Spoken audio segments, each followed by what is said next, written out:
अस्सलाम वालेकुम। ये सदाए हुर्रियत जम्मू कश्मीर है। नसीमा खातून से मुख्य समाचार सुनिए। भारत ने भारत द्वारा अवैध रूप से अधिकृत जम्मू कश्मीर में और अधिक सशस्त्र बल पहुंचा दिए हैं, जो पहले ही संसार का सबसे अधिक सैन्यकृत क्षेत्र है। भारत द्वारा अवैध रूप से अधिकृत जम्मू कश्मीर में भारतीय सेना के इस विशाल एकत्रण ने कश्मीरियों में भय उत्पन्न कर दिया है। भारतीय बलों के घाटी में इस विशाल एकत्रण ने भारत द्वारा अवैध रूप से अधिकृत जम्मू कश्मीर को एक बहुत विशाल ओपन एयर जेल में परिवर्तित कर दिया है। भारत घाटी में और अधिक सैन्य एकत्रण कर कश्मीर के विवादग्रस्त स्टेटस को नहीं बदल सकता। विश्व मानवाधिकार संगठन पहले ही भारत द्वारा अवैध रूप से अधिकृत जम्मू कश्मीर में रक्तपात की चेतावनी दे चुके हैं।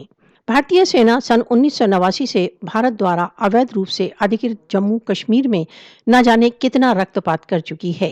भारत द्वारा अवैध रूप से अधिकृत जम्मू कश्मीर में गत 30 वर्षों में 95,790 कश्मीरी भारतीय बुलेटों का निशाना बन चुके हैं। नवंबर 1947 में भारतीय सेना तथा हिंदुत्व बलों ने जम्मू में 2.5 लाख से अधिक मुसलमानों का रक्तपात किया।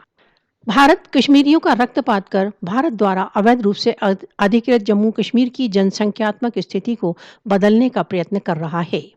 कश्मीरी एक शांतिपूर्ण राजनीतिक आंदोलन कर रहे हैं तथा भारत अपनी सैनिक शक्ति द्वारा उन्हें नहीं दबा सकता।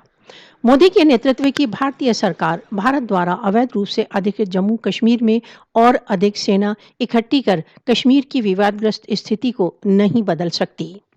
दक्षिण एशियाई क्षेत्र में स्थायी शांति कश्मीर विवाद के शांतिपूर्ण समाधान से ही संभव है। विश्व समुदाय को भारतीय बलों के हाथों कश्मीरियों के रक्तपात को बंद करने के लिए तुरंत आगे बढ़ना चाहिए।